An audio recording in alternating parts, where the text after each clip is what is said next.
So these air dusters that you might have seen in your local office supply store are quite interesting.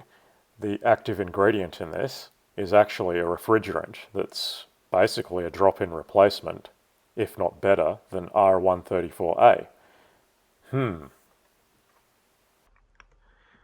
So the interesting thing about this difluoroethane gas that you get in these air dusters is that it's also a pretty good refrigerant. Well, you'd probably know that if you've ever used one of those things. You can only use it for a few seconds before it starts to freeze up and become incredibly useless.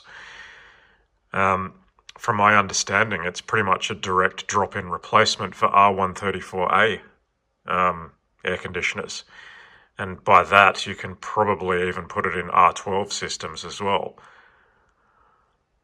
And it's a little bit more efficient in that you don't have to put as much into the system versus those older gases. And this could come in handy when these become hard to obtain in future. It's not such an issue here in Australia because you can actually already buy these alternate refrigerants already.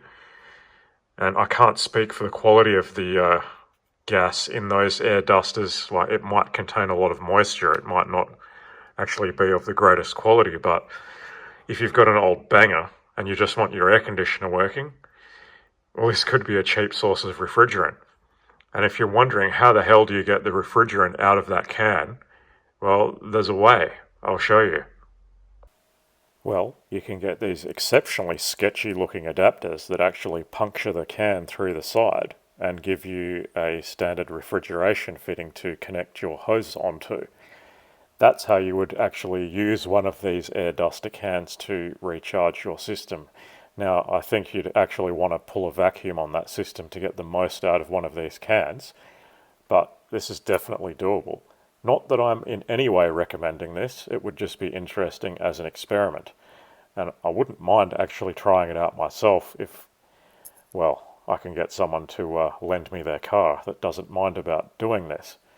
Now, this refrigerant is obviously flammable, but most of the refrigerants we can get without a license in Australia are flammable, so that's not really a big deal, and I'm not too concerned about that.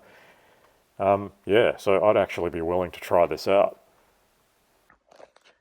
If you're interested in reading up on some posts about people that have already done this kind of thing, well, there's an interesting read on the Jag Lovers group on this very subject. Just search for R152A versus R134A, and this article will come up. And by the looks of things, it's had pleasing results for this guy. Now, obviously, you'd want to make sure you've got enough oil in your system. You don't just want to put the gas in and hope for the best. If there's no oil in there, due to it all leaking out, well, your compressor's going to seize up anyway, so it doesn't get you out of that. So if you have done this experiment with this cheaply available air duster, I'd be very interested to hear what your results were. From my understanding, the results should be pretty damn good. But anyway, I want to hear from you. Have you done this, and how did it turn out?